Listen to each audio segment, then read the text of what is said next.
Okay, so I drop you off in the middle of Oklahoma, you two together, downtown Main Street, and you have to go make money that day. What resources, what tools, who do you utilize? Do you tap into the community? How do you make money by the end of the day? How do you get into a contract? How do you do something? How do you make money? For people that are watching this right now that are like, man, I watch Pace's YouTube channel, I just want to make money, like today. How would you guys do it? You want to start? No, you should start. I should start? We can just start making phone calls. To who? Are you calling people in the community that have fix and flips and then finding people who have money? Like, what are you doing? So we're gonna pull a low equity list because those tend to go a little bit faster. And then we have a team, right? We have some reliable people that have some experience, and we'll say, hey, we got this address. I need someone to help underwrite it to see what the delta is on the mortgage and what we can sell it for, what we need to negotiate. And I need help in you following up too. So I'll initiate the call, and after that, what we'll do is we'll brief the team on how things are going, and then we'll just follow up. And then by the end of the day, we'll have at least a communication and then an email about, hey, these are the details we talked about, and then we'll continue to follow up. Okay, so you're saying low equity list, I'm calling a seller, I'm trying to get a Subto deal under contract, that's what you would do. Exactly, and it requires a team, right? And the team that you've built, and then also learning from Laura as well, and Jerry as well too. But Pace has built a team where we're no longer working W-2 jobs, where Jamie used to work 7 days a week, 12 hours a day. She's on call. She would get messages at 11 o'clock because one of the MRI machines are broken or something. She no longer has to do that, right? Who provided this opportunity is Pace. Well, you guys put the work in. What about you, Jamie? You're downtown Oklahoma. No, you can't say low equity list. I mean, I know you guys have done dozens of Gator deals. Right. So wouldn't that make sense for you to call your existing borrowers and your existing lenders and connect people together? Right. Seems like an obvious way for you to make money in 2 minutes. Right. So I would go ahead and reach out. Well, similar thought with Jason, to go ahead and utilize the team that we have created, but to go ahead and have them reach out to our previous borrowers or any leads that they're working with to see if we can go ahead and raise the capital and to go ahead and fund, short-term deals or EMD deals that's less than 30 days, right? We've done deals that are, 30 days, 15% return for EMDs. We just closed one 2 weeks ago before coming to Montana to go ahead and spend the day with you. We're in Montana right now? Yeah, we're in Montana with our cool community and spending a day with you. We got a live audience here, guys. What's up? Give me a little round of applause for Jamie and Jason. Okay, so you just closed an EMD deal a couple of weeks ago. That was how quick of a turnaround? Less than 30 days. Less than 30 days, and you made 15%. So you had a borrower that needed you to cover their earnest money. Mm-hmm. Where did you get the money from? From one of our fellow Gators that we met in a community meetup. Okay, so we're going to get to other things that you can get in a community meetup, okay, in a little bit. You can get a spouse, maybe. So you are saying you are taking somebody else's deal. Right. It's not your deal. Right. You didn't cold call. No. You didn't negotiate. No. You didn't get the house under contract. No. You did not determine the exit strategy on the fix and flip or any of that kind of stuff. No. You didn't do any of that heavy lift. Nope. You didn't have to go get a hard money loan. That person, that borrower, that fix and flipper gets a hard money loan, then comes to you guys and says, hey, I need either A, EMD, or B, I need some construction money. Yes. And your answer is, no problem, here's what we'll charge. Right.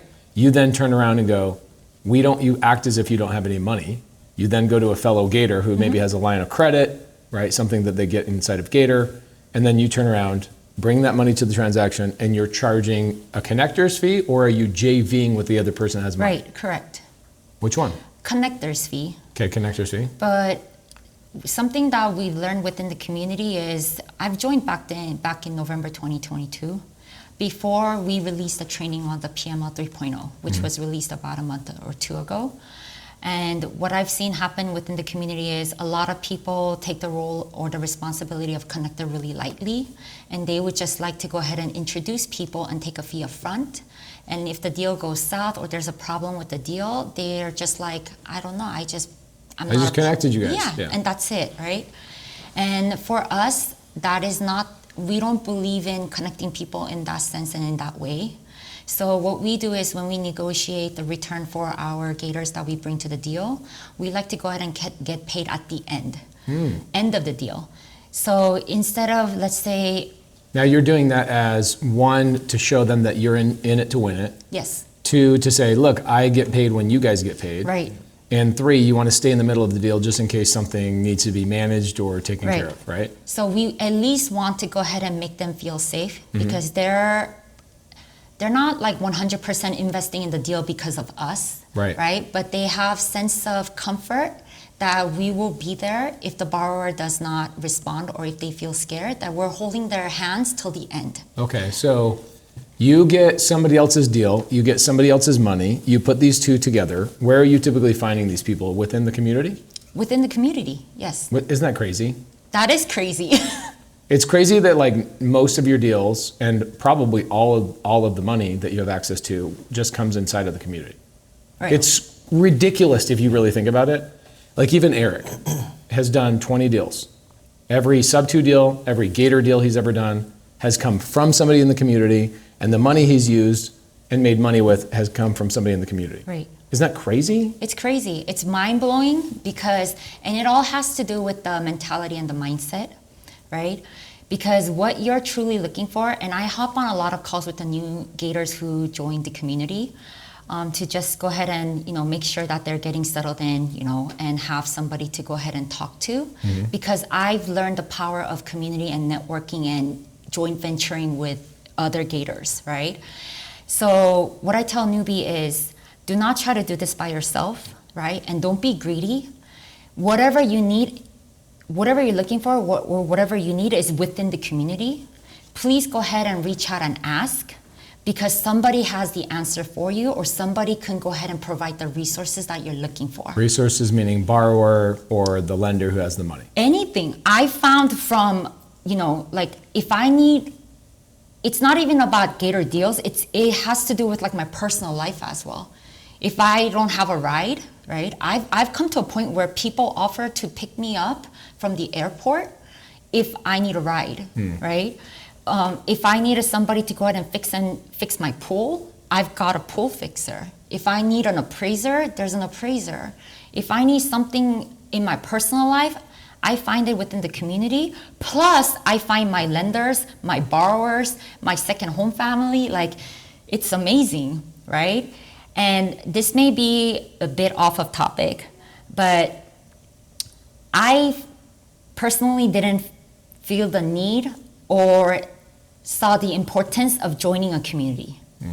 Because all of technology is so advanced. YouTube, like you put out so much good free content out in YouTube. If you have the will and the desire and the power to go ahead and keep yourself accountable, you can go ahead and achieve that, right? But not most people are like that. But I had to come to break that mindset of not trying to do things alone, right? So when people say, hey, like join this mentorship, I would always say it's waste of money, right? But now I tell people, you don't have to go ahead and pay somebody or pay someone to go ahead and complete a deal in real estate. We are free or expensive. So utilize the help and the time that we're willing to go ahead and offer you. Let's go ahead and see how we can go ahead and help you close your first deal, whether it be wholesaling, whether it be a Gator. Like if you have money, great, we'll go ahead and connect you to one of our deals you can lend. If you want to wholesale and you need help with acquisition or disposition, we can help. We can help with underwriting. We can help with basically anything that you need because we have the whole Gator community plus the Subto, right? And then with that money, whose community are you going to join? Pace's community. Because I believe that, and this is solely my opinion, people out there may have different opinions and I'm okay with that. I'm just speaking my experience and my opinion.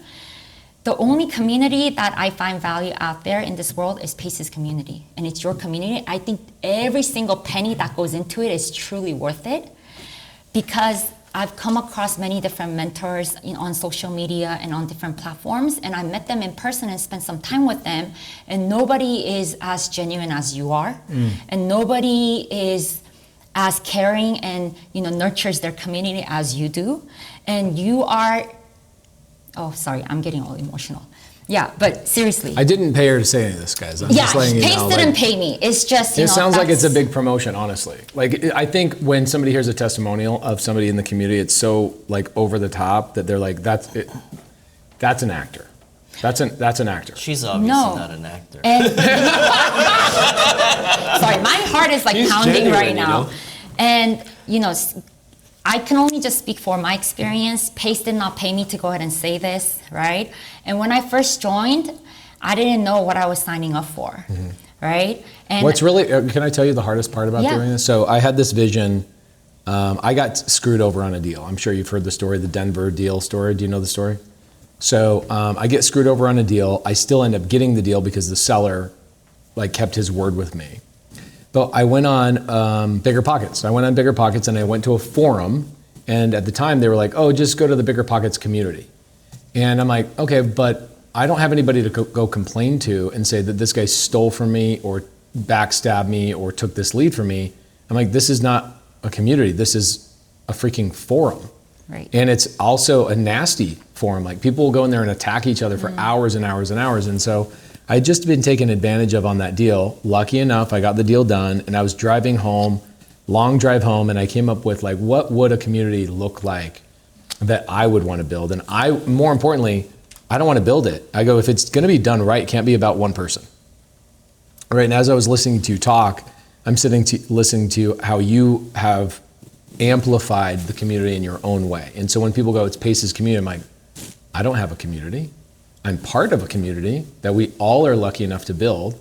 And you're over there building in California, and there's other people building in, Arkansas and North Carolina and South Carolina and all this amazing stuff. And so I pinch myself. I think it's too good to be true. Because I remember when I was sitting in the car thinking, what would need to be true for me to want to join something?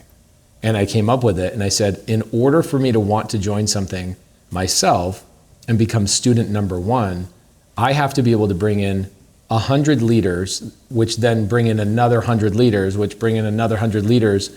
And those leaders are helping and doing things in the community that I don't even know are happening, right? So for example, here we are in Montana and people are sharing Airbnbs and hey, let's do this, let's carpool, let's do this. It's like people, what's weird is when you join our community, you go, people are not this nice. Yeah, and I struggled with that in the beginning. 100%. And so people for example, the webinar, did you join from the Gator webinar on Saturday? How did you join Gator? So it's kind of like a funny story. And no offense, I've never heard of you before. There's a lot of people who've never heard of me before. Yeah. The way I found out about you is through PCS. Oh, wow, okay. Shout out PCS, by the way. I was on YouTube, and everybody knows YouTube is a search engine. It's not, it's a search engine. So I was YouTubing on how to go ahead and set up LLC the proper way. And the first video I encountered was an interview that you did with PCS. And their knowledge has blown me away. And on top of that, you drew my attention, right? So I was just like, hey, this PCS thing is very cool. They have my money. I'll go ahead and set up, all of the LLCs that I need for my investment properties out there in Southern California with them. Who is this Pace guy, right? Who is this genius that's talking about all these real estate strategies that, I've been searching for years, right? So I clicked out of the video and I YouTubed, Pace Morby, and I started binge watching all of your Elephant Challenge videos. Oh, wow. Right? Shout out Elephant Challenge. That's some old school stuff. Yeah. She's an OG Gator. Yeah, you're OG. I was around when Discord was still around for Gators. Yeah. So I started binge watching all of your Elephant Challenge, and then I started following you on Instagram, and then you had an ad for this Gator Method, and that you were going to have a presentation. I don't remember Saturday. Which day. It's always Saturday. And then I was visiting my parents, and then I had to go ahead and drive back to LA because my work called me in for Sunday. And then so I got in the car, and while driving from Victorville on the 15 freeway down to LA, I watched your whole presentation. And then once it was done, I pulled over to the the shoulder of the freeway, and I pulled out my phone, and on the freeway, I paid for your mentorship. That's great. I love hearing that. When I first started this, I was like, I can't do this on my own, and I have to charge money for 2 reasons. Okay, number one, I have to have a team. Number two, ads are expensive. Like we spend 600 grand a month on ads, right? So, okay, we've got to have that. Got to have team to fulfill. And biggest thing, like Gator, if you looked at my P&L this month in Gator, I lost 80 grand in Gator, personally. You think like Gator makes a lot of money. It doesn't. Gator lost 80 grand this month. But how do I make my money? I make my money by bringing people in that pay a filtering fee, higher quality person. They come in, they do deals. My lending business does deals. I loan money to people on their first 10 deals. I've got 30, 40 deals going on sometimes every single week. So I make a ton of money by helping and collaborating with other people, which is like the way it should be. But when I do this webinar, I'm like, if I could actually educate you on what this actually is, not just like the EMD thing. Like if I said, for example, Jamie, if I go, oh, you're gonna meet your husband in Gator, right. You'd be like, scam. You'd be, oh, it's a community. Oh my gosh, you're gonna find all your deals in the community, you're gonna find all your borrowers, all the money you need is inside the community. You'll go, you would say, I don't even know what that means. Do you agree with me? Yeah, I 100% agree.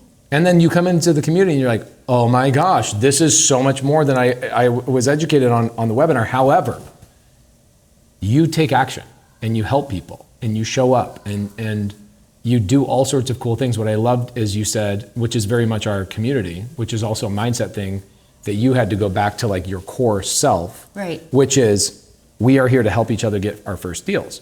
And the company that you worked for before you came into Gator full time was a company that had your mindset going, I'm gonna keep all my information, I'm not gonna share it with my coworkers. And so I feel like you had to dismantle what that job turned you into and go back to the original Jamie and go, no, I'm a helping person. I wanna help other people get their first deal.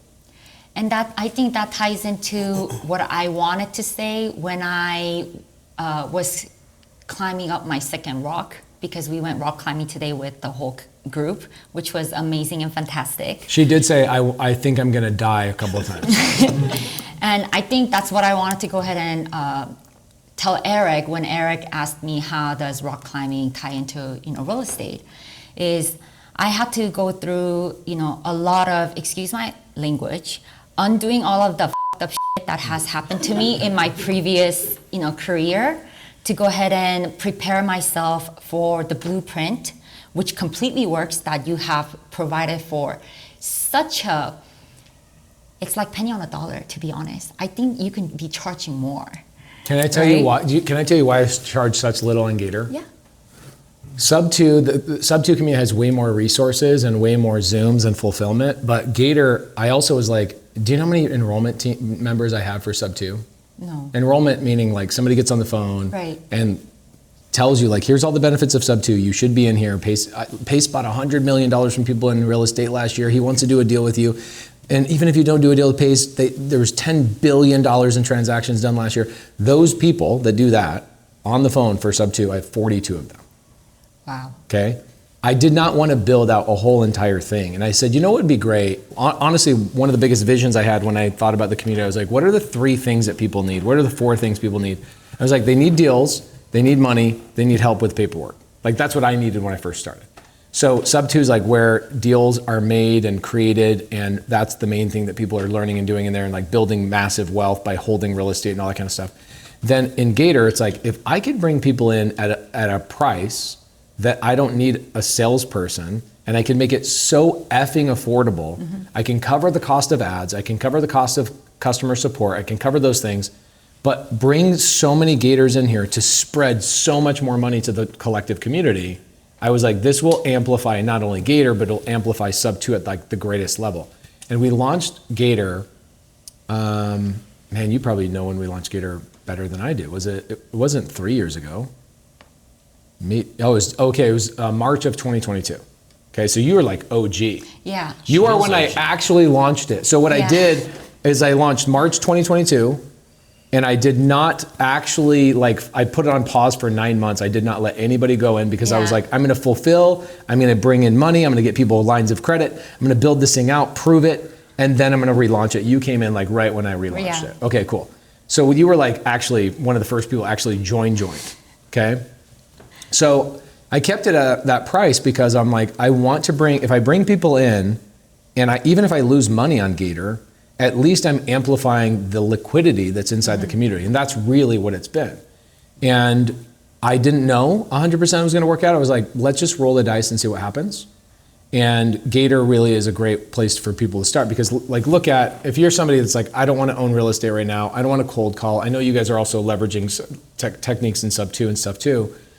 But a lot of Gators go, okay, but I don't wanna wholesale. And I don't wanna cold call. And I don't wanna do all of these things. I'm like, yeah, but the other people in the transaction are private money lenders. They actually have in a lot of ways the easiest job. Like you go get money, you bring it to a transaction. And it also is like the best gift to give to somebody. Oh, you got a wholesale deal? You need money? I got you. Right. How good does that feel to be able to fund somebody's deal? And it's, sometimes these people are just stuck and they just need the help. But why, I want to ask Jason this in a minute, but my question I'm going to ask you in a minute is like, why do your wholesalers and your fix and flippers need you to fund their deals, right? We'll get to that in a second. But when we launched Gator, I'm so glad that you're here. And the cool thing is like, how much money have you paid me since 2 years ago? I don't even remember Pace. No. How much money have you paid extra? None. And then that's the crazy thing about this is that all my friends that are all coaches are like, wait, you're gonna let people stay in the community forever? Like, how are you gonna make money? I'm like, I'm gonna make money the way you should be making money, which is doing deals with people, you lunatic. How is this missed on you guys? And the best part is like a Jamie will stay in the community for 2 years, 3 years, 4 years. I'm not leaving. Why would you? All your deals are in the community, all your money's in the community. Why would you ever? Yeah. Right? And so I was called crazy so many times, and it's funny that, that webinar, you were excited about it to the point where you pulled your credit card out. Yeah. That was a thing that even my mindset, I was like, I'm afraid to charge anybody for anything because I don't want people thinking I'm a scam artist, which ultimately it just happens. It's gonna happen. I've gotten used to it at this point. But the fact that you were that excited about pulling over and getting your credit card out makes me feel so much better about charging people for anything. Even though I lose money on the front end, I make all my money on the back end. What I also love is that you didn't even understand 5% of the benefit of being in the community. You have no idea. The first time I went and messaged, people on different Facebook groups, trying to, network and to go ahead and tell people what I do. Mm-hmm. And they were responding back to my DMs. I was so excited that I couldn't go to sleep for 3 days. Because what you're doing is, for people that don't know, a lot of the Gators will go in other Facebook groups and go, hey, just so you know, I can bring EMD money to the table. I can fund your fix and flip. If you go get a hard money loan and you need money to cover your down payment, I can bring that money to the table. You're the freaking person bringing money to somebody else's transaction. That's it. And it's not even your money. It's not. And I didn't know how to underwrite. I didn't know how to vet a deal. What I did was, when the wholesaler reached out back to me, I went to the community and I said, hey, I have a wholesaler who's reaching out to me. What's my next step? I watched the trainings, but I think I need somebody who has completed a deal or who has the experience to JV with me. Thank goodness you said this. And like 6 people at that time, because I think there was less than 500 of us in the community. Mm-hmm. 6 people reached out.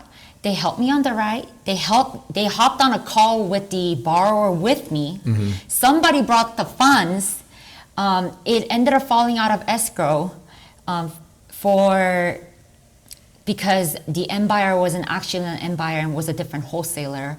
And he went to the property and put a note on every single tenant's door saying he's gonna go ahead and change the locks if they don't move out by a certain date. And so the deal fell apart. The deal fell apart. But the fact that what you're bringing up is that this is exactly what I crafted. A book will never change your life. A video will never change your life. Right. A seminar will never change. It will inspire you. And in that regard, it will change your life. But you're not gonna get through your first deal because you watched my training. Right. You know what I'm saying? It's like, if you don't have a community of people. Exactly. You will lose. If I didn't have the community. Like, imagine if this guy tried to learn how to be a chef by watching videos only. You know what I'm saying? Like, you had to be a sous chef, or you had to be something in order to get to your level. And so it has shown up in our lives over and over and over and over. It's like, why isn't everybody in real estate doing what we're doing? I feel like people call us crazy, but I'm like, I honestly would not know how to complete a real estate transaction if I didn't have all my resources, my relationships, the people that are like in all my deals, right? I know Eric couldn't do a deal, right? If I told Eric, go out on your own, he'd be like, well, I've done 20 deals, but I never found one, right? Like he has never, actually he has, he found one Subto and he helped negotiate the deal. But that was after like 15 deals where other people were walking him through it, right? So I love that you're bringing that up. People go, oh, YouTube's gonna change my life, ChatGPT. Bro, if ChatGPT was gonna change your life, we all would be billionaires right now. You need somebody that's like, you need to get stuck. This is what I loved about what you did. First deal, you get stuck, you go, shit. Right. What do I do now?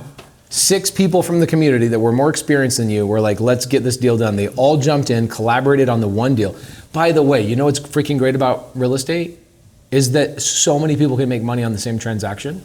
When I was a contractor, it wasn't like that. It was like, if I'm bidding a job and another contractor's bidding a job and we go to the homeowner's house and we're both, even if we're both there, we leave and we're submitting bids that compete with each other. I can't go to the other contractor and go, hey, let's JV. They've got different insurance, workman's comp, they've got different employees. It's a mess. I cannot collaborate with other contractors. In this business, there's so many people can make money and split the fees and all that kind of stuff, which is great. And that's what you guys are ultimately doing. So I know, Jason, before we started, you said, we've done dozens of deals where it's somebody else's deal and somebody else's money. And you guys are in the middle and you go, hey, wholesaler, hey, fix and flipper, we have access to money. You do say, I have money, but the reality is you're primarily using other people's money in the community. So my question is, let's ask this question. For the people that are new and going, wait, hey, hold on. Y'all are making money just putting people together and like managing and making sure the transaction and people are communicating? That's all you have to do? That's all you have to do. That sounds like a scam. It's clearly not a scam because I was able to leave my W-2, right? We traveled to Montana to see you. We're traveling across states where deals are, meeting new Subto and Gator. But why the hell would the wholesaler and the fix and flipper not directly communicate with the lender? Why do they need you? They're too busy. In what way? They're hammering and they're doing the actual work. The bloody knuckles and sweat. Paint a picture for me. Tell me, why do they not know each other? How are they? What's going on? So coming back to my chef world things, like we get paid well, but we're working like crazy. We're not out meeting people that can help our business grow. We're just stuck trying to make it work, and we get paid for that. But it's a limiting mindset. Mm-hmm. It's like, I am so good at this that I can keep doing this, and it will help me to retire. Mm. But how many chefs make $1 million or $500,000 a year? Like, you don't, right? But why would a fix and flipper come to us? Because they don't have the time to meet people and network with people, and they don't have the community that has the resources. So because of us initially reaching out, and at this point, because of the reputation that we have, a lot of bigger developers and fix and flippers come to us. Right? Everyone has a strong point, right? They have a niche. Our niche is like $1 million and up, like $1 to $3 to $4 million of gap of the down payment. So they are busy. Wait, what? Huh? Your niche is $1 to $3 million of gap money? Yeah. Yes. And we find that all in the community. Yep. So you're making significant money. We make decent money. Yes. We're doing real estate full time because of you. The what blueprint the fudge? I'm not even doing big deals like that. But we're negotiating with the You guys developer. are better at this than I am. That's what you're basically, that's what's happening right now. I think what the community is missing, why do the wholesalers come to us instead of the other Gators that are in the community, is because they're not taking action. They're not networking. They're not networking and they're not building relationship. Okay, so were you around when I released the avatar training, or was it before your time? It might have been 2021. I think the avatar training was already there, and in the Gator training 1.0 or 2.0, 1.0, you told us to go ahead and watch Gator Wrestling. Right. Yeah, it was Gator Wrestling, AKA Avatar is Connector. And I created, so back in 2021, we launched Subto in 2020. And I launched Gator in 2022, okay? roughly. It was like end of 2021, basically. And I was seeing in the community, I go, okay, this is really interesting. I'm seeing wholesalers are so busy on the phone, just like I was when I was out in my truck. I'm worried about how do I close, Ted Smith, the seller, on this, proposition, this offer I just sent him. I don't have a minute to think about where's my EMD going to come from. And it's not until I get that contract, I go, oh crap, where's this money going to come from? Or I fix it, I get a fix and flip under contract, and I go, oh perfect, I'll go to a hard money lender. I go to the hard money lender and they go, yeah, no problem, we'll give you 70% of the purchase, but none of the construction. I'm like, where the hell does that money come from? Yep. Well, it comes from a Gator, obviously. And so I looked at wholesalers so damn busy on that aspect, and fix and flippers so damn busy on this thing, and then lenders over here that are like, well, I'm just busy trying to find more money so I can have more people to collaborate with. And so I created the connector avatar, and people go, oh, I could do that. So like full on droves of people were like, I can be a connector. And that essentially is one of your guys' many avatars, right? I know you're also, doing wholesale deals and you're going after creative finance deals as well, but one of your best avatars is being a connector. So if your average deal is $1 million to $3 million, what's the average turnaround time? 3 to 6 months. Okay, so let's say I do I give you guys $1 million, right? I have $1 million. I go to you and I go, hey, here's $1 million. You can go deploy that for me. And what is the return on that 3 months? $200,000. 20%, $200,000. I quit everything I'm doing, and I'm gonna go do this. Wait, hold on, I do it. Okay, so I'm good. 200,000. You. I know. It's just we take the term Gator really seriously. Short amount of time for a chunk of return. Right. If I'm gonna get 10% return, go at what with the risk? I'm just gonna go and put my money in a CD. Yeah. Right now they're giving me 6 to 7%, right? Yeah. And it's safe. At least 6 to 7%, not right? 67%. Right. Guys. Okay, don't be she. So when you say us Gators take a chunk in a shorter amount of time, that's what we did. We negotiated. Okay, so you're telling me in a month or a year's time, you could do 4 of those deals with the same $1 million, just turn it over. Right. And you make $800,000. But now a lot of that return goes back to the person that brought the money. Right. How much would you guys make on that $800,000 return? So there's people on our team. We'll get a point to 2 points. And then we have to pay the CPA and all the legal fees. And for the K1s, we negotiate. Just so you guys know, YouTube audience, Jason's being very confusing for you. He just needs to tell you. He needs to tell you exactly, like, here's the percentage. So out of 800,000, what would you make? So okay, I think 100 grand, 200 grand. So from last year July till this year, currently I think, or end of December, if all of the funds come back to us, just our share, I think we're looking at $300,000. You show me a check for $300,000 and I'll quit everything I'm doing and come work check. for you. It's like many checks. I know. Yeah. I know. Wow. So let's say next year I want to make $500,000. What do you guys have to do different? Scale. We need to work with more people on our teams. Okay. And when you say teams, you're talking about your funders, the people who bring money, and more people that are your borrowers, and just keep doing what you're doing. Right. So how are you going to do that when you're just traveling around the country? Like, it takes an email and a phone call and a Slack channel, right? We have people that call you can scammer. You can do this anywhere, right? Anywhere. We do that when we're in Hawaii or when we're traveling for business or pleasure, right? So unfortunately, I only have the hotel TV to work with, but it's fine. So you're like plugging your laptop in and you're on the hotel TV. Yeah, and so I run 2 screens and I'm underwriting properties and then I'm green lighting it or I'm asking more questions. We're underwriting the title company. Well, Jason needs a bit more of an equipment than I do, right? Because he likes to underwrite, and back at home he has a 6 feet screen, 8 feet of screen. So he has a TV and then like 2 side screens. So he likes his setup that way. If you seriously just have a cell phone and you have a signal, you can be making money anywhere. And if I told you that though 2 years ago, scammer. Would you have said scam? I have problems believing it. So it took me a year to go ahead and close my first deal. Why? Because of my mindset. Talking about the rock climbing, going back.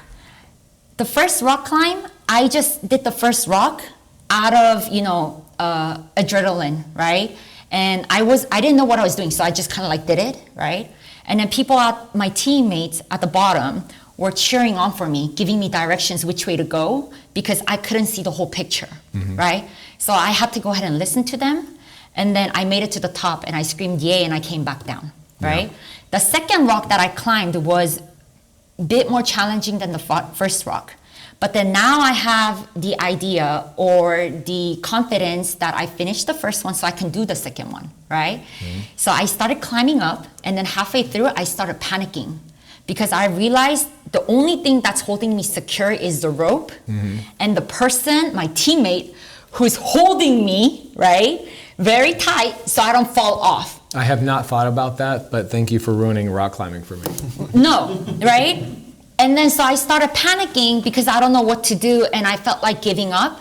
And what did my teammates do at the bottom for me? We got you, don't worry. Exactly. Yeah. Your husband was down here shouting up to you like, hey, don't worry, we got you. Right, and then you're like, Jamie, you got this, right? And everybody's like, put your left knee to this area, you know, if you can go ahead and just jump a bit more up, right? And then here I am thinking, what if my teammates drop me? Right?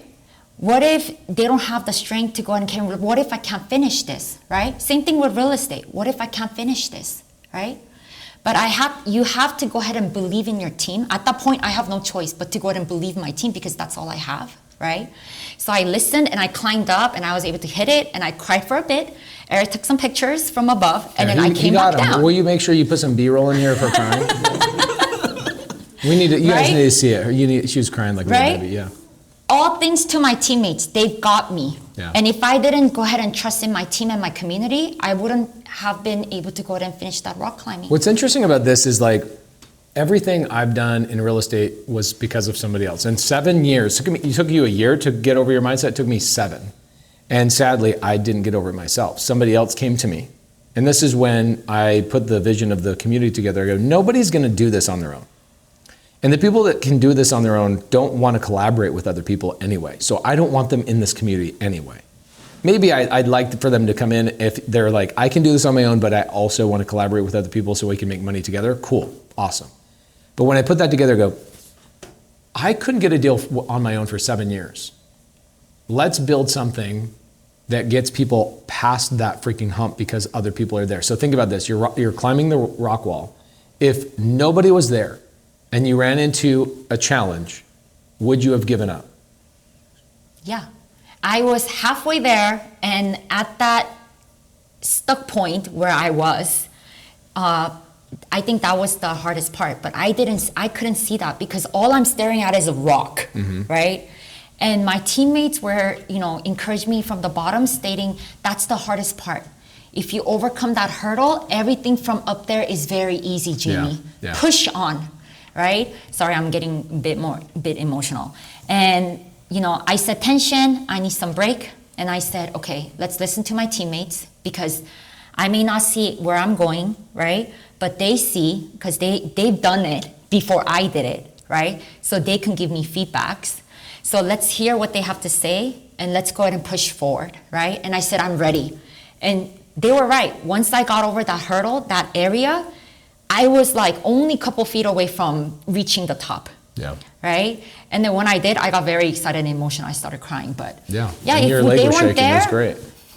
We enjoyed it. Yeah, if they weren't there, I would have just said, hey, lower me down. I'm ready to go down. There's so many times. So we went rock climbing a couple months ago, and there was a really strong guy. Jason killed it today. Like you climbed routes like you. Are you a professional rock climber, by the way? All right, you pretty. I have a lot of hobbies. Pretty gangster. So this guy gets up on the wall, and I'm like, oh, he's gonna kill it.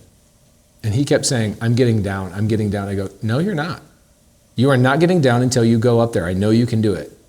And he gets down, and he gives me a hug, and he's like, kind of emotional. He's like, you kept telling me you're not gonna let me down is the reason why I overcame this fear. I didn't want to tell you, but I had this dramatic fear of heights, and I didn't think I could ever do this. It's the same thing with real estate. It's like you got stuck on that first deal. What question do I ask? And oh my gosh, I'm going to look stupid. And you start shaking and feeling this emotion. If nobody else is on your team, you will give up. Yeah. It's just how it is. I don't know, maybe not everybody's like this, but guys, if you're on YouTube land right now and you're sitting there going, I've been trying to do this for a long time. I've read books. I've watched the YouTube videos. I've listened to the podcast. I've gone to the seminars. I've done the things. I've paid for the coaching videos. I've done all those things and I still haven't gotten a deal. The one thing you're missing is somebody else that cares about you that's 3 steps ahead of you. That's it. That's the one thing you're missing. And the big thing you had to overcome with your mindset was allowing people to even help you in the first place. Am I right? Right. Because you were in your W-2. Okay, I want to get into how you guys met, and I want to hear your chef story. I want to hear that whole thing. But your W-2 was what, and what kind of environment was that? Well, I used to work in a healthcare field. So I majored in business management, and I was given the opportunity to go ahead and manage an outpatient radiology facility back in Southern California. So basically... What does outpatient mean? Outpatient means it's not in the hospital. So people are going out? Out, right. To their houses? No, they're coming to our clinics that are not inside the hospital. So it's like outside clinic. Private clinics, okay. Right?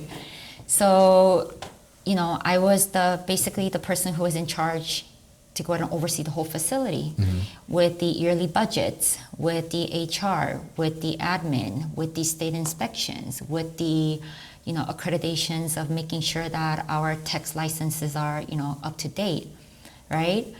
And I'm very, very grateful for the opportunity that I had, because it gave me the courage to find out what are my strong suits and what are my weak suits. However, the work environment wasn't so nice, and my supervisor used to go ahead and tell me to not ask for help.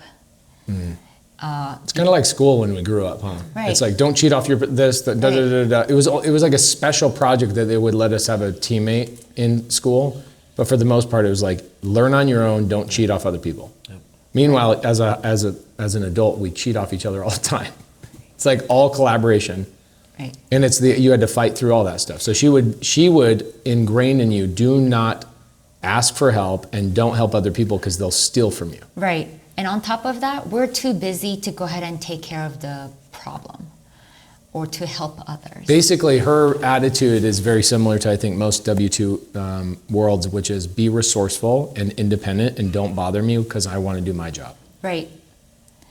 And that stuck with me for 6 years. And I didn't really realize that was wrong because I was so used to the environment until, you know, I was just like, this is taking a toll on me. They can fire me anytime. They're not granting me enough time to go ahead and be with my family. Right. And this is not how I want to be living my life, and this is not my purpose. When did you realize that? I realized that 2023 when my mother passed away due to some health complications that she had. And I couldn't get more than like 3-4 days off of work. When your mom died? Yeah. And I had a huge realization that, you know, I dedicate all my time and effort in here, and at the end, this is what I get. They can let me go anytime they want to let me go, right? So I was like, what can I do to go ahead and, you know, sustain myself without relying on others to go ahead and pay my bills? Gator. So I fully, you know, and then I'm an introvert. I may not seem like it. I know, you know, when I met you for dinner last night, briefly, you told me that I'm not an introvert. You think she's an introvert, brother? She's an introvert, but she can be extroverted at times. I'm the same way. I don't really like talking to people. I'm scared to go ahead and respond back to people's texts. I used to take a long time because I'm people pleaser. So I want to go ahead and find the right thing to say and give them the right information. And I want to know everything before I can go ahead and provide so I don't seem stupid, right? That was all incorrect. That was an incorrect mindset, and that was something that was incorrect. And then so, you know, I was thinking, I'm in the Gator community for a year. How come I'm not generating any revenue? Because you thought a course was going to change your life. Exactly. And then I also realized I need to go ahead and talk to people and create my own community within a community. Yeah. Right? You need to lead a part of the community is what it is. Yeah. So then I started, you know, looking for, you know, local real estate meetups. Kudos to you, by the way, because think about this, like other people, they'll join a community, and I could yell it during the trainings. You can see other people say the same thing. I got a deal because somebody else brought it to me, and I got money because somebody else brought it to me. You can hear that 100 times. But then if you don't take action, you could also get kind of demoralized and go, this didn't change. I mean, you knew why it didn't change because you weren't taking action. You were just watching videos. The videos will never change your life. They only inspire you, right? But you still woke up a year later and go, it's time. Right. It's time for me to take action. And you started going to the local meetups and meeting people in the community. We're going to put that on pause for a second. Okay. And we're going to come back to this. You handsome son of a gun. So you used to be a chef. Yeah. You always wanted to cook when you were younger? I was thinking about becoming an ophthalmologist or a dermatologist. So surgery of the eye, and I had skin issues. I had bugs that would fly in my eye when I'm running, in junior high around the track and stuff. So that was what my initial goal going into college was. But when I started to work for a doctor my second year, he sat me down my first day. His wife interviewed me and hired me, and first day on the job, I spoke to the husband. He's like, why do you want to become a doctor? And I'm like, because I can help heal people. I can make families whole. Like if someone's sick and people are caretaking for them, like it hurts the family. So I had this emotional connection to it. And then also, like doctors make good money, right? So what's wrong with that? I help people and I make good money. But the doctor's like, you know what? From my practice in the 80s to what it is now, because managed care or insurance was getting more powerful, my dreams that I had, which were very similar to yours, is no longer the truth. I worked for him for 2 years. I saw insurance becoming more and more powerful, and it's taking away the income of a doctor who spent until they're like early 30s, mid 30s in education. Yeah, I mean, a lot of my buddies were college, doctor, going to medical school, and then you have your, what do you call it? Residency. Your residency. Yeah. Before you can even start making money. You're 16 years deep. Yeah. Right. So you watch him start making less and less money even while you were there. Yeah, and then I saw the pattern of the office manager spending more time collecting on bills, and I saw that getting worse and worse and worse. And then I'm like, you know what? I can't do this. Like, I don't want to study like that until I'm 32, and I have all this debt because my parents didn't win the lottery. They work hard, right? So I was like, this is not the way. And then I thought, well, what else can I do to make money? I can own restaurants. I know a lot of people that make $250,000. What a random thought, though, bro. Like I've never in my well, you life. weren't around back then, so he couldn't have been like, oh my God, let me that's become what a I want to Gator. hear. Yeah. But like, where does the thought of I want to be a doctor to a restaurateur? Where does that is it a person that inspired you? Do you love Guy Fieri? Do you what is it that made you want to do that? So, I helped my dad. He was a mechanical engineer in Korea. When he came to America, he ran a wrecking yard with repair for like pickup trucks and anything smaller than a semi. So I helped my dad repair our own personal vehicles. Good for your fix dad, everything bro. at home. An immigrant that went and built a business. That's not an easy business to build. Good for him. Yeah, I am so thankful for my parents.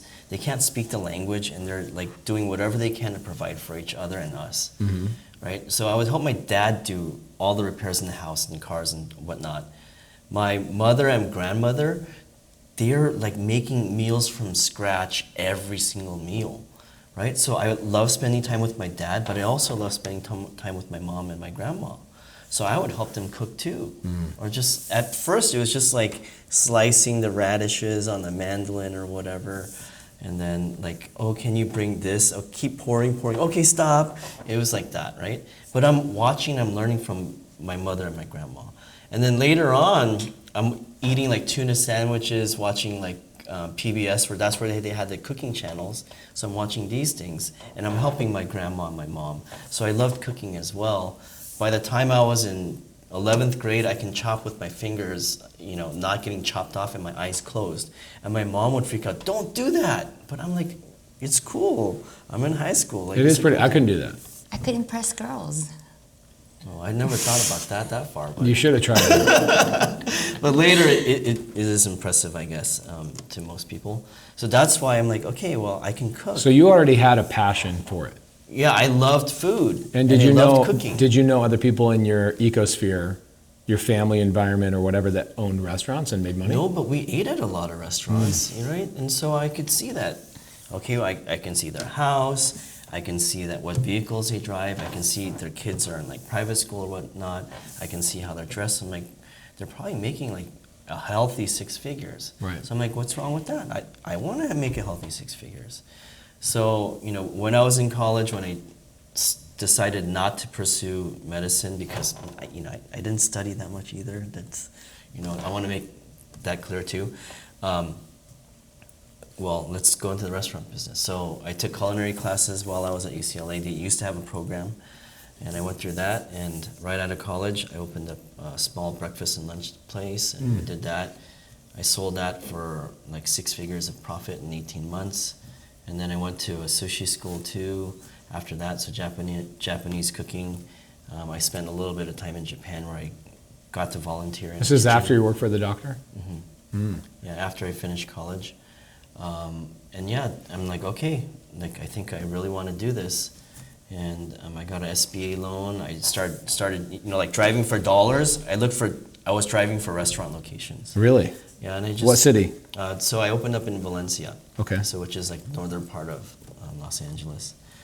I eventually moved it down to like near UCLA, like Wilshire and west of the 405. What was the name of your restaurant? Maru, M-A-R-U. Maru means world or circle. It means circle, but it represents the world. And it also means a person who is a perfectionist, right? So I like details. I like to strive to achieve 100%.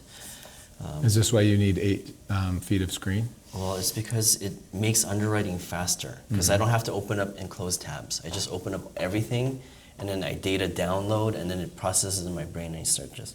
So why are you not a chef now? What happened? Was it COVID? What was it? It was a lot of things, but especially after COVID, in the restaurant business, you work 80 hours a week easily, especially as an owner and an owner who's a chef. I've worked like 80 to 100-hour weeks for over 2 decades. But after COVID, the amount or the number of very passionate team members that I can consider would be potential partners or whatnot in the future drastically just disappeared. Is it because the government's paying people to stay home, basically? It could be that. That's one factor. Also, some of the smart people took advantage of that, and they went to school so they wouldn't have to work a blue-collar job so that they can sit at home and make money on their laptop. Right? There's many, many factors, but and also I couldn't see myself consulting and owning restaurants and see a retirement like it was in real estate. And a lot of you may not know, at Pace, I don't think you know, I was at Coldwell Banker Commercial in 2005. Wow. I was in a commercial brokerage. Wow. And the things that you taught, the 2 things that really like, this guy's crazy and this guy's amazing, is the creative structuring that you're putting on residences, SFRs. I was seeing that in the commercial brokerage on like 10, 20, 40, 60, $80 million deals. Yeah, I tell people this all the time. On my commercial world, creative finance is almost a requirement to a certain almost degree. All of the deals I saw through that brokerage had some component of creative on it. And then real estate agents, my dad's a real estate residential agent, they're like, what are you talking about? Like, I'm like, Dad, I used to see this at my brokerage. But just because you haven't seen it at your brokerage doesn't mean it's illegal. Yeah. There's all these laws. Look at the car RPA. It's on the car RPA for subject to existing mortgage.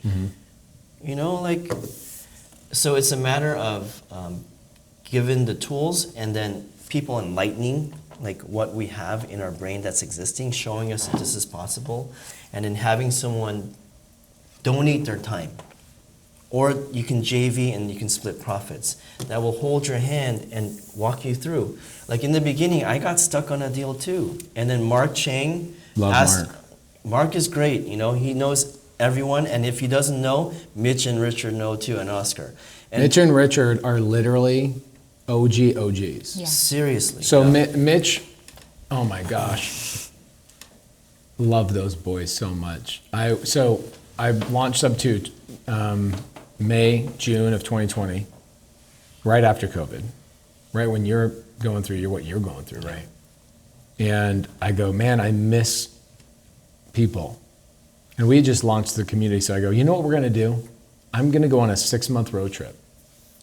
And the first place I went and stayed was Mitch in San Diego. Wow. And hung out with and Richard and all of them. Like, I went and hung out with him. He was like, I can't believe that you're here in San Diego hanging out with us. This is the weirdest thing. I was like, why is that weird? He's like, because I've paid for other mentorships and I'll never be able to meet them. See, I told you, you're different. I'm surprised by it because I'm like, why wouldn't you want to be homies with your people in your community? Oh, because you treat them like students and you think they're just students. Like you're not treating them like future leaders. Yeah.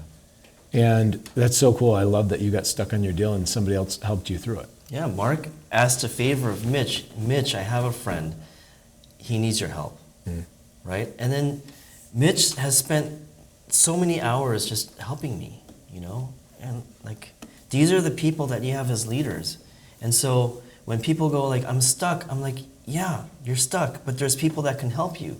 But also what Carly teaches too, you just creating this community and having leaders in place, and Carly in the beginning, like mentoring us, and then, Jake too, like ran the Gator Elite.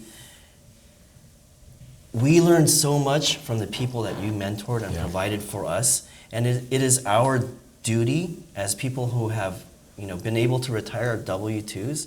We need to give back. Yeah. Right. That's why you asked me, well, how many people are you helping? I'm like, I think we're helping about 18 people, because we have this team in Orange County and we have this team in the Valley, and we have random people that we go, okay, how can we help you close on a deal? And I'm not the best. That's why I need help, Mitch's help, or I need Mark's help, or I need Jake's help, or Jace's help. I need help. But I'm willing to get uncomfortable and ask for the help. Mm-hmm. And then I want to provide value for the people providing help to me too. It creates a culture, right? Like it creates a culture of like, we all have permission to be the best versions of ourselves and not worry about somebody screwing us over. Right. Mm-hmm. If somebody screws us over, guess what happens? We kick them out. They're gone. And it's not that doesn't happen. There are those situations where you'll run into some knucklehead and we go, oh, sorry, we got to kick your butt out. Carly is magical. Jake Villaret is magical. Carly, 2 years, April 2022, her husband joined Subto. And then she goes, oh my gosh, not another one of these things. And now Carly's one of my most important people in the entire community. And her husband's like doesn't even show up. Meanwhile, she's carved out a whole niche for herself with the RVs and the this and that. She's sold me Subto deals, and I'm like, every time she sells me a Subto deal, I go, are you sure this isn't a scam? Like even 2 years later, I tease her about it. And it's just so cool to watch how somebody's old mindset of this community thing is just not real. It seems like, like fairy dust. They bust past that, and then they expand the vision of the community, and the community wouldn't be the same without you, and without you, and without Jake, and without Carly. It's the freaking coolest thing ever. So you guys have done obviously dozens of deals, right? Where did it start for you guys in your partnership? Because you guys obviously own this business together. Where did that start? Adding to what Jamie said, I am an introvert that can be extroverted. Okay. I would put a meetup in my calendar and make excuses not to go, right? I'm like, oh my gosh, I have to do this. I have all this work. I'll go next month. Yeah, exactly, right? And then there was a time, Jamie did this too, where she was driving and she turned back around. Really? Yeah. So do you know JJ Azizian? I know JJ incredibly well. Him and I voice memo back and forth. LA. There you go. Mm-hmm. Well, JJ hosts a picnic once a year at Griffith Park. 2 years ago. Shout out JJ. Last year was his. Do you remember the LA book signing? JJ put that whole thing together. You and I hung out there, and that book signing was so epic. We had like 400 people show up, and you just look at JJ and you look at other people in the LA part of the community. Like, gosh, we're so lucky to have you. He's amazing. He pushes hard, and and honestly, I'll be honest with you, like he awkwardly pushes hard. in a way where it's like, he just like, nope, we're doing this thing and da-da-da-da. And it's like he's not even aware that sometimes he pushes a little bit hard for people, but it's what is freaking needed. Like, imagine if JJ did not exist. Yeah. If JJ didn't exist, we wouldn't have the Ventura County meetup that we have every single Saturday at Stonehouse, which is like our second family. It was created by a Subto mastermind student and a Gator student who didn't know each other, and they met at JJ's Azizian's picnic last year. And they're like, where are you from? And then they happen to be around the same area, and they're like, hey, we should create a meetup in our area because, you know, LA's kind of far. And that's how Ventura County meetup started. And it started with 2-3 people, and now we have about 65 showing up. And we're starting our first VC JV challenge, where we want to go ahead and give back to the community. So we're helping Subto and Gator students get their first deal in the next 30 to 60 days, right? Whether it be, you know, wholesaling. You went from turning around and leaving a meetup to now running a meetup and helping people get their first deals. Yes. What was like when you were like, okay, you're driving to the meetup, you freaking flip around, you're like, I'm not gonna go. So what happened was I got in a car and I was just like, I'm gonna go to this meetup. And then so I drove halfway, and then I chickened out because there was no community telling me to push forward, like mountain climbing. Right. So nobody was sitting in your car with you yelling at you. Right. So, and I said, hey, I don't know anybody, so it doesn't hurt to not show up, right? No one will miss me. So I turned around. I chickened out. What about you? Why would you chicken out? Same thing. I'm an introvert too. I'm like, I don't want to go out and meet 5 people or 2 people. And JJ, like the first one I went to, was like, hey, you guys have been talking with each other for too long. Go meet 10 other people. I'm like, I don't want to meet 10 other people, right? So then I adjusted down. I'm like, okay, I'll try to meet 2 or 3 people. But guess what? Eventually meeting those 2 or 3 people is why we have a business. And that's why we're able to meet other people that we can maybe hold the hands of and make them successful. And make money in the process. Exactly. Together with our friends. So how did you guys meet? At our first real estate meetup. My first real estate meetup, not Jason's first real estate meetup. So the JJ Azizian's picnic happened. And like a month or 2 later, last year in July, John Lee, who's located in Pasadena, Los Angeles, hosted a LA Gator meetup. And, you know, I realized that I was just watching videos and not really taking action. And I was just like, I'm sick and tired of not taking action. I'm gonna be responsible for my life. So I said, I am gonna put on my big girl pants and go to this meetup. So I went into work early and finished all my tasks and then delegated whatever to my staffs that needed to be taken care of, and gave them a notice in advance that I have to leave the office by 3 because I have to be there by 4. And then 3:20 came around and I started looking for things to do. I was like, hey, like, does that patient need like help changing? Like, is the front desk okay? Like, does the changing room need to be like cleaned? And then my assistant comes and she goes, didn't you say you have a meetup that you have to go by 4? And I was like, yeah, but you know, I said, stay out of my business. I said, I can be like 20 minutes late. I was like, they're not gonna get mad. And they're like, she's like, no, go, I got you, right? So she put me in my car. What's her name? Laura. Shout out Laura. She put me in my car. And then so I was like, okay. So I drove and I couldn't find the exact locations because it's kind of like hidden. You have to like drive in and then turn around this circle area and pull into the parking lot. So the park was kind of like inwards. And then there was a couple cars, you know, that I thought we were looking for the same meetup space. And then a car pulled out and then started driving in more inwards. I was like, okay, I'm gonna follow that car. And if that car gets lost and doesn't make it to the meetup, then it's not meant for me to go, right? So I'm starting to make up excuses again because I'm like, you know, getting anxious of meeting people. And that car drives around the park and parks, and then there's a group of people. So I'm like, with your book and all that stuff. Right. So I'm just like, okay, I guess this is meant to be. So I get out of the car, I walk, and I'm like, hey, is this the real estate meetup? And they're like, yeah. It's like, okay. I said, okay, and I literally just stood there. Like some crazy person, like an awkward person. I just stood there. I said, okay. And then, people started coming over and they're like, what's your name? I was like, Jamie. And then they're like, oh, well, come, talk to us, right? So I stuck to Maria Cosenza, who's very good friends of ours now. We just celebrated our 1-year anniversary, like 2-3 weeks before coming to the day with Pace. And yeah, I just stuck to Maria the whole time and didn't really talk to people. I was just next to her.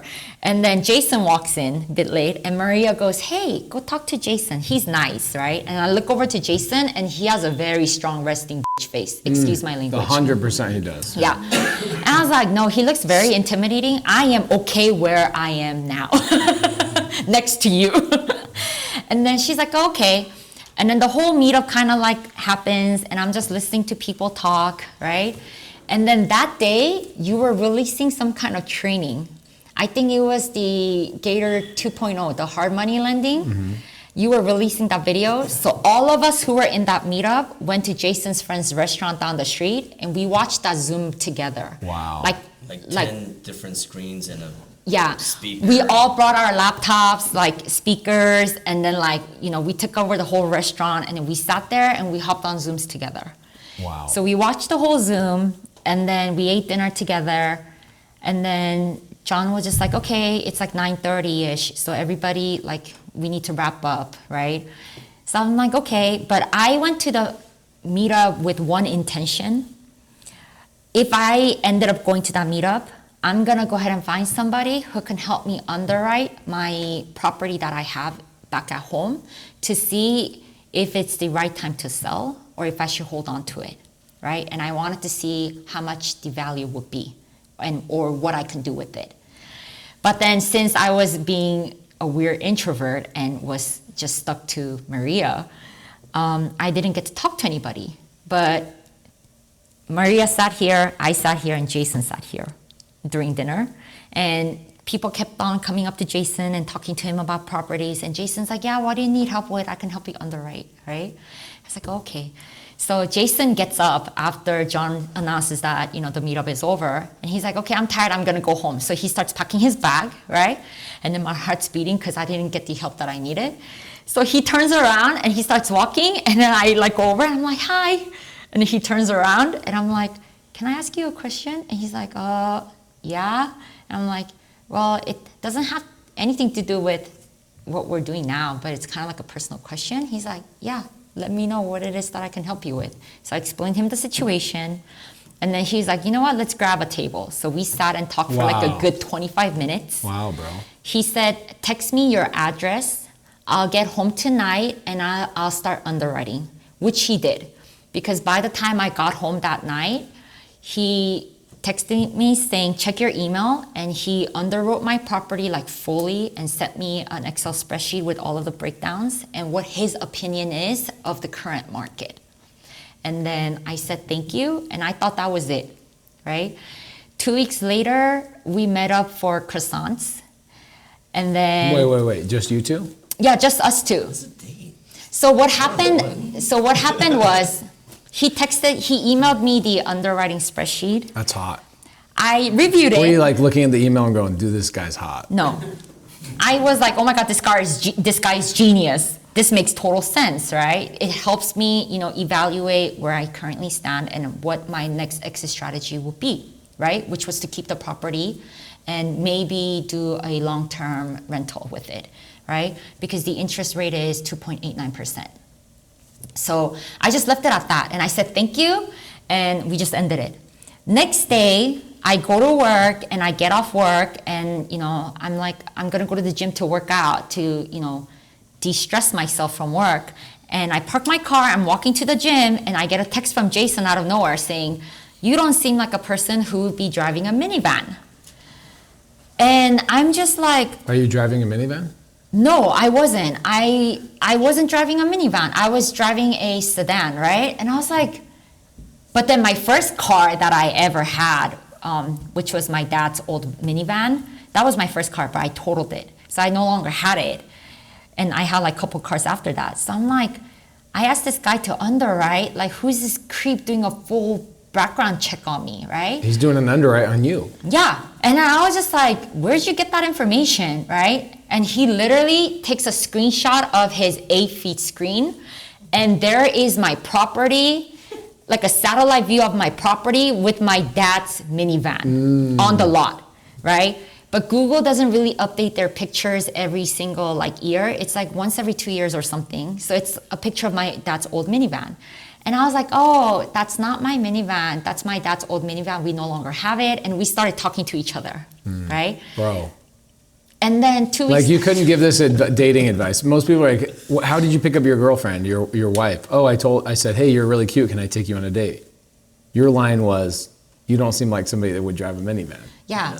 And then, we were just talking, and then one day I was just like, hey, what are you doing? Like, I'm off of work. I was just trying to, I'm just checking in. And then he sent me a picture of croissant, like a dozen of croissant.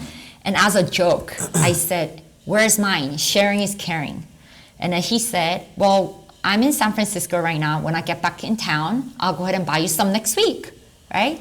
So I'm like, oh, all right, cool. He's like, I know a place in Pasadena. It's called Carl's. C-A-R-S. And those are the croissants I brought for you. Freaking. Right. So we met up there, and he bought me 2 croissants. And 2 months later, we were dating. And then 3 months later, we got married. So I met Jason last year of July, end of July, at my first real estate meetup. And then we filed our marriage license in December. Wow. How'd you ask her to marry you? Well, we talked about it, and then we. By the way, did you think she was cute at the meetup? No, she was.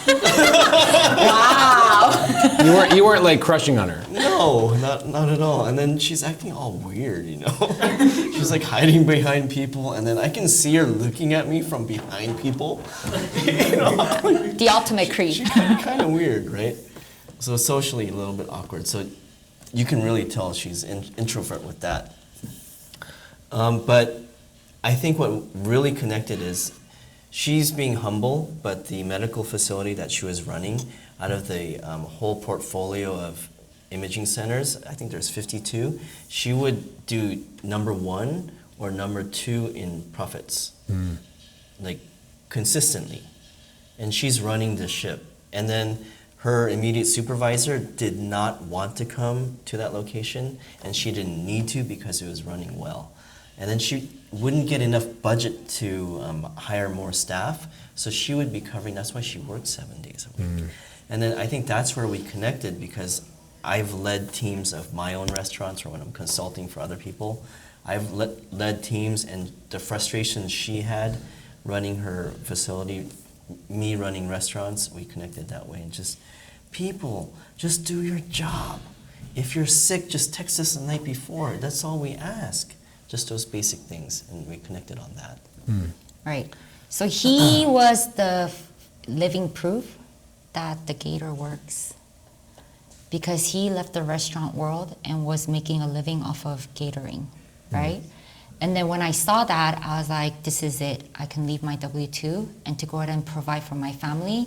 My goal was to not be tied down to a physical location, and to be able to go ahead and take my family around the world and, on trips and spend time with them as much as I can. Literally, that sounds like a scam. It sounded like a scam, right? Even I wish I could jump into a time machine and jump in your car when you pulled over to the side of the road to buy into the community and be like, do you know what you're really buying? And you'd be like, what? And I go, a husband. Okay, so Gator has given me the freedom to go ahead and be financially independent and be in charge of my own time. Meaning, I have the, not luxury, but how do I say this? The privilege to be able to travel and extend my stay with you if I wanted to. If I want to go to Korea tomorrow, I don't need to go ahead and ask permission for my time, which is my time, right? Is that really weird? Because you went so long the other way around. It seems foreign to the point where when people are given that opportunity for financial independence and they can own their own world, it seems weird because you actually are in a comfort bubble running 7 days a week. And so even though you're shown the path, the way, here's what it looks like, it seems so foreign to you that a lot of people will chase right back to the comfort zone. Yeah. And you're in that world now. I mean, you guys have been married for 8 months now, and you guys have made a lot of money and you've got a lot more in your future. It's weird, isn't it? So when I left my W-2 job, the first 3 months, well, you know, it's only been like almost 6 months less than 6 months that I left. But the first 2-3 months were the hardest because nobody was telling me what to do. Mm-hmm. I was in charge of myself, right? Yeah. Nobody was telling me what to do. There was no chaos, right? And it wasn't hard. It wasn't hard on me. I wasn't like overworking myself. Mm-hmm. I was like getting enough sleep, right? So I'm like, what is this crazy thing? And it's not that it's easy to make money, but I didn't have to go ahead and stress, you know, like 60-hour work week to go ahead and make my check. Right? So I was, you know, like spending time with like my husband, my family, and we're still making money. And then I was just like, something's wrong.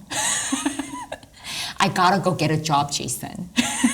There were days where I woke up conversations about and then I'm like, you know, fixing my resume and then like not going to sleep. Isn't this crazy?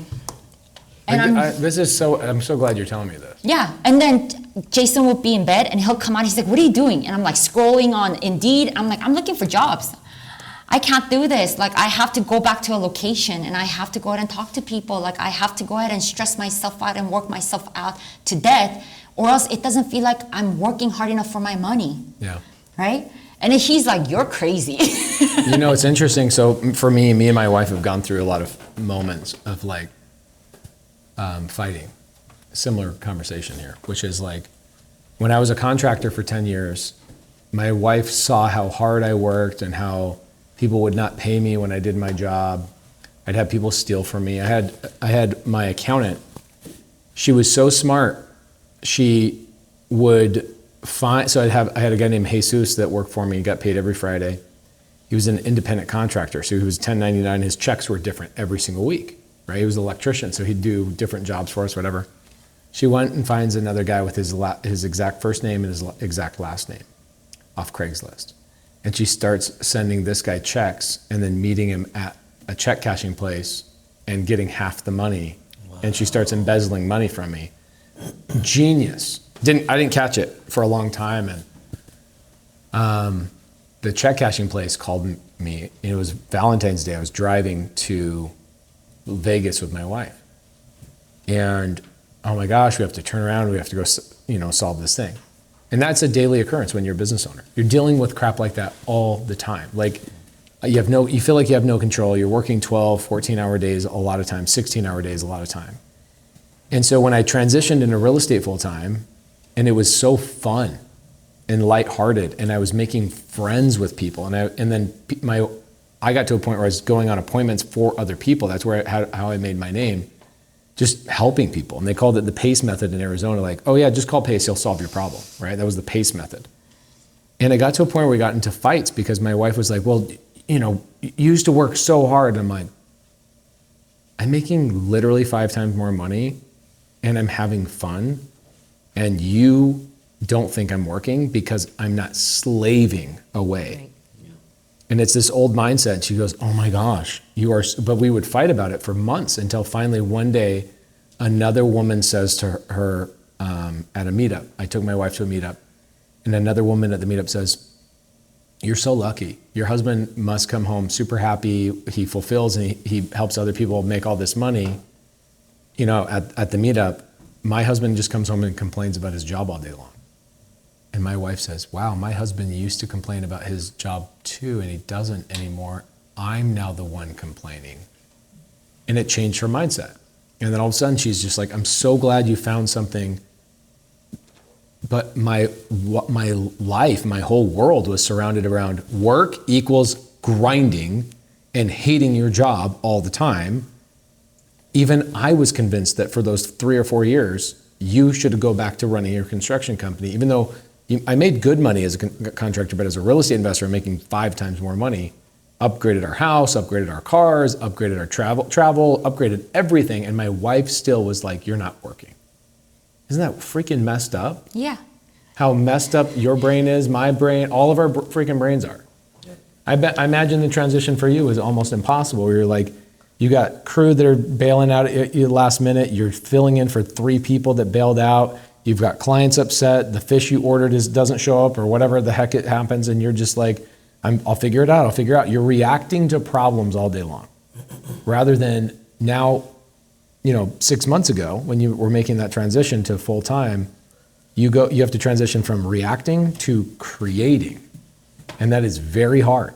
And luckily you had homeboy right here that was like, no, you are not going on LinkedIn. We are going to keep doing this business. My husband plus the people who I've met in the community who were keeping me accountable and telling me that, this is doable, right? Just keep going at it. If you need somebody to talk, I'm available for you, right?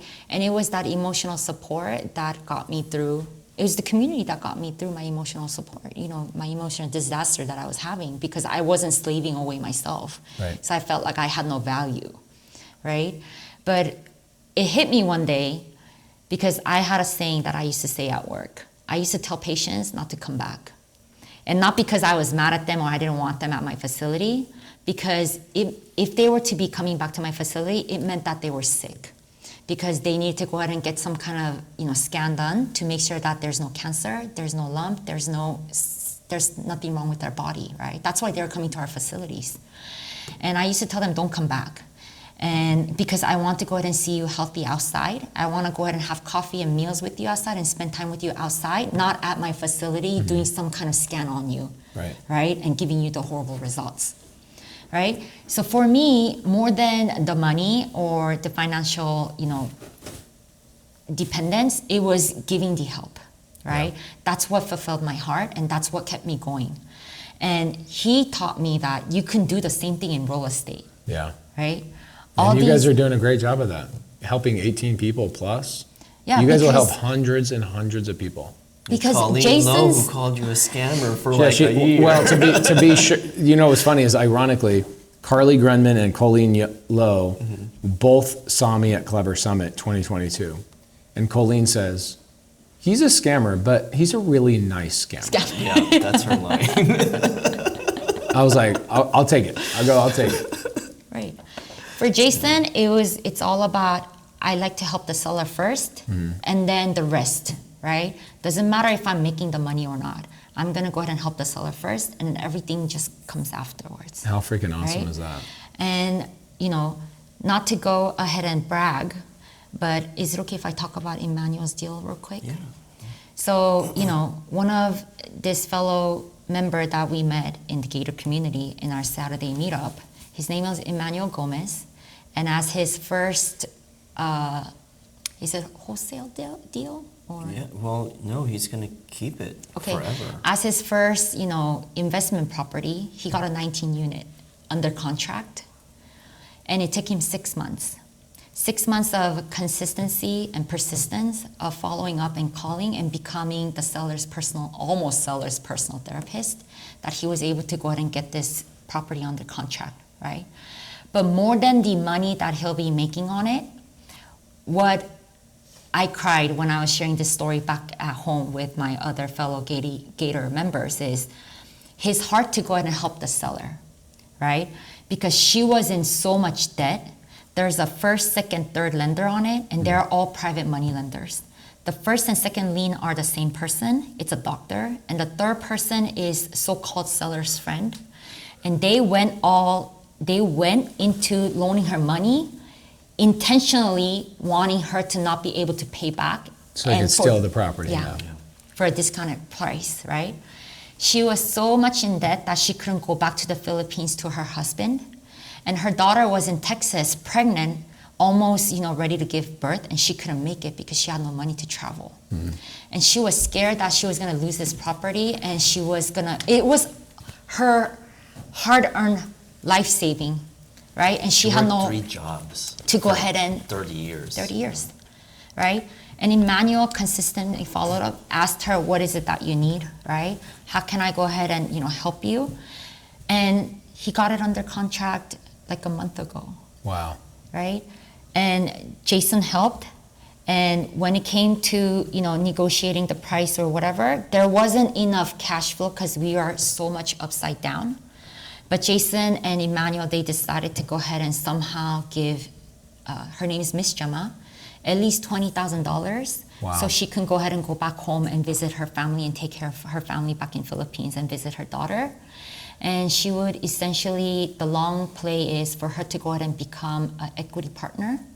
So she'll get some equity because what she was scared of was losing the property that she worked her ass off for her whole life, that she will leave nothing for her daughter and her grandchildren, right?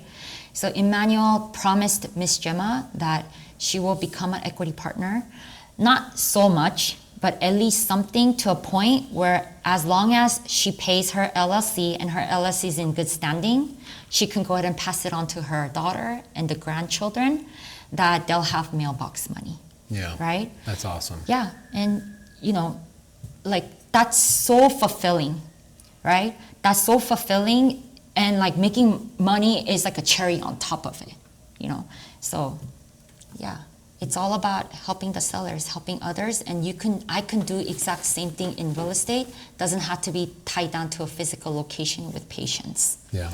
And I think when I had that realization, I was like, okay, I want to be doing this full time. I don't need to go back to medical field to be, providing value and to be making sure that,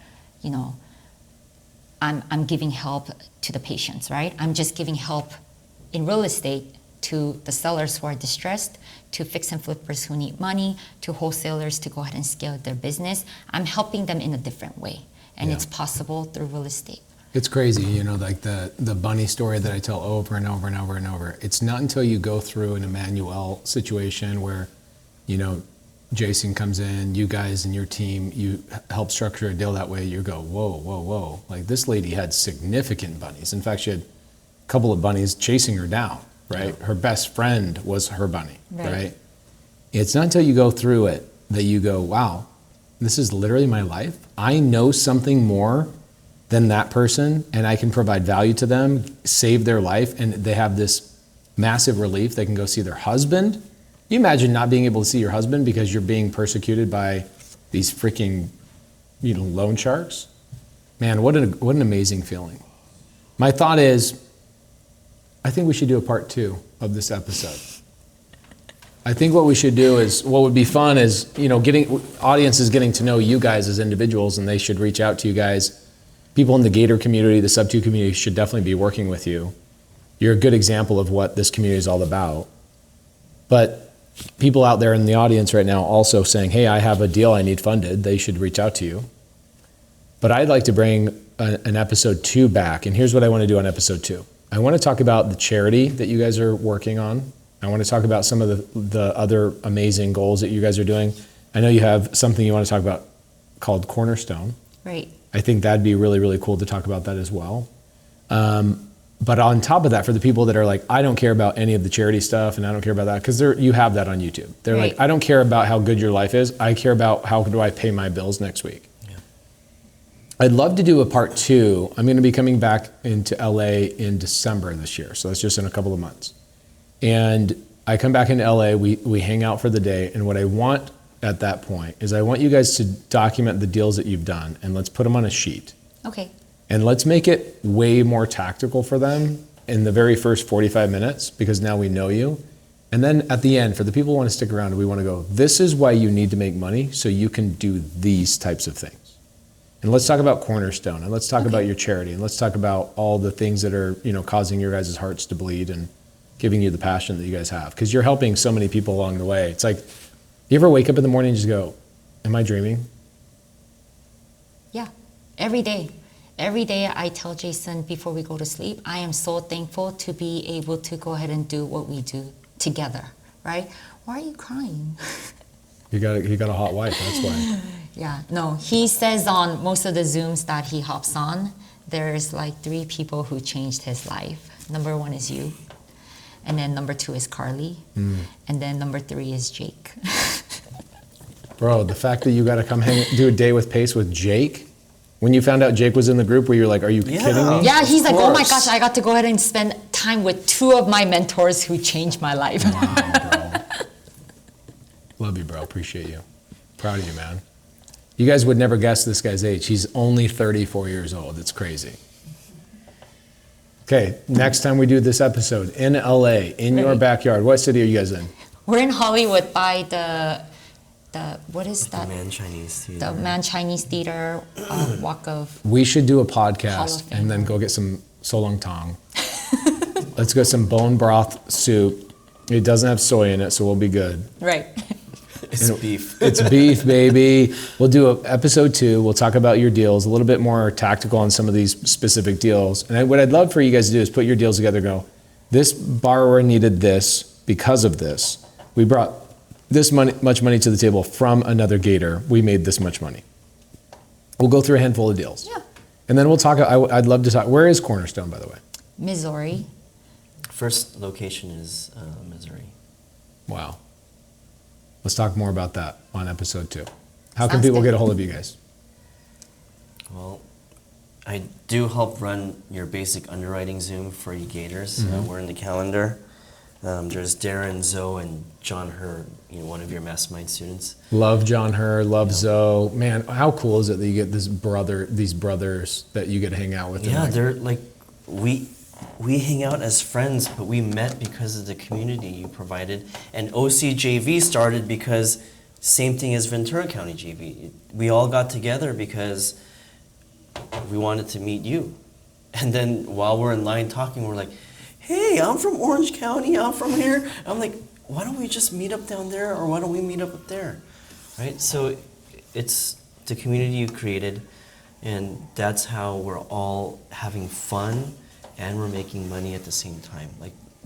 Like Laura's saying, you're not hustling anymore. You're coming home happy, and then you're like, but wife, I'm making like 5 times more than what I was doing when I was busting up my toes and my knuckles hammering, right? Like, you provided that. And I think you provided it because you knew, right? You went through all the difficulties in every part of the real estate deal, so you know. And that's how you knew how to make a community that would vibe with good people, right? Your community is full of good people, and the a-holes kind of don't like us because we're boring. Like, we have fun, but it's not the same fun. It's no drama. Yeah, no a-holes like, right? Yeah. And people psychologically, remember I studied psych at UCLA. People with psychological issues, they find it boring if there's not drama going on. Mm-hmm. That's what he told me. He's just like, you find your days boring and you want to go back to your W-2 or find another office that you can go to because there's no drama in your life. And thinking about it, it's correct. He's completely right. But I cannot stress this enough, and I can't say it enough. I don't think the community truly understands. There are only a handful of people who truly understands that everything that you need is within the community, and what you have provided is truly the success. It's literally a blueprint map. If you don't take action, you're not going to gain anything out of it. You're proof of both sides, actually. You're proof of the people that came in, watched videos thinking that was going to change your life, and then you're also proof of the person who goes, I have to take responsibility. Right. You took responsibility. Not only do you get paid, you also get laid, which is great.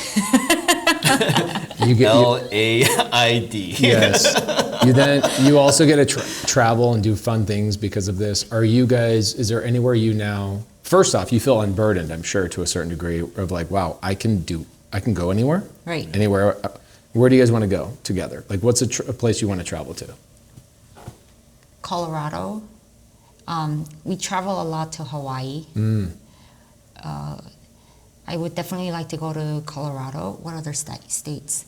Back to Montana for sure. It's magical. Yeah, it's magical. Like, I used to tell Jason that I would never go ahead and move out of Southern California because of the food and the weather. Yeah, it's magic. It's magic, so I just can't. And, just this year alone, we went to Vegas to door knock and help people. We went to West Virginia to go ahead and purchase a 14, property portfolio creatively. We went to Florida for Fun Lunch and Squad Up. We're here in Montana, right? And then there's Pittsburgh, and there's many other, states that we visited. nothing like Montana. And I would like to go ahead and, hopefully have something in Montana. Get an Airbnb like Landon Moore. Yeah. And then that way you guys can come hang out up here in the summertime and vibe and hang out. Right. And I would like to go ahead and bring, our fellow Gator friends who are within our community here to go ahead and be able to check out this amazing, town. And the scenery is just, and the energy is just And you haven't different. even gone to Glacier with me yet. You wait until tomorrow. You guys are going to be like, boom, boom. Yeah. Guys, follow them. You guys can always go into Jason's underwriting Zoom if you guys are inside of Gator. Make sure you go show up there. That's a new addition in the last couple of months of just the demand and how much people needed the help. And also, if you're in the community, remember, always appreciate the people that have come before you and let them know thank you for being selfless and helping out. You can always do that if you're in the community. If I'm a borrower, I need money, how do I get a hold of you guys? I think just message us through Instagram. So JasonP.REI, and I'm on Instagram. Mine is Jamie Kim _92. It's spelled JAIMEKIM_92. We'll pop it up on the screen, guys. And if you've stuck around this long, then kudos to you. Give us a little bit of love. Share this with a friend. Maybe share this with somebody else that says, I think Pace Morby's a scam. Share this with them. I always love that. And give us a little bit of love. Give Eric some love. He puts all this work and energy in. He's the one that's running the teleprompter and telling us what to say right now. So give us That is not true. I know. But give us some love and hit that subscribe button. We'll see you guys in episode 2 with these two, talking about all the money that they collected this year. We'll get tactical and we'll talk more about the charity and the things that they're working on in Missouri. See you guys later.